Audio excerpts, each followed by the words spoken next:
I'll show you how to scale or resize a video in Canva, giving you full control over how it looks and fits within your project. Let's get started.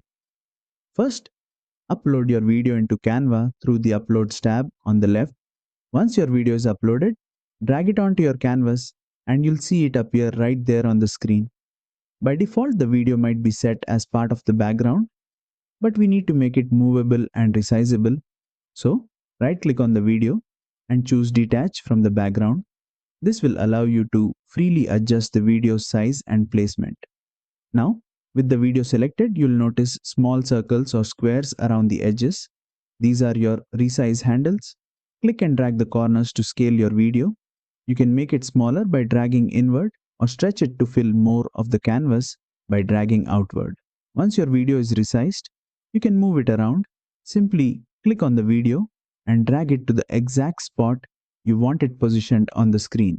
If you want to make the video fit the canvas perfectly, just keep adjusting the size using the handles. Whether you want it full screen, centered, or placed in a corner, you've got the flexibility to do that, and that's all there is to it.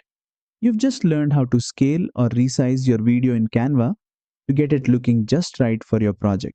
If this tutorial helped, don't forget to hit that like button, share with friends, and subscribe for more Canva editing tips.